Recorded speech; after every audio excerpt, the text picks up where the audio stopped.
Люди пришли, зажгли. Мы тут, короче, дотушиваем за ними. Короче, они типа тушили.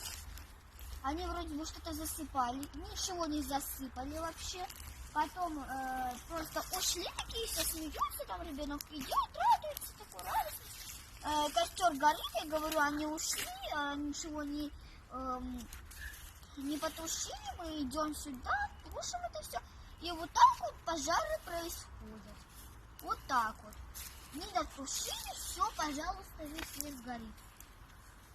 И еще притом целую неделю может гореть. Больше. Больше.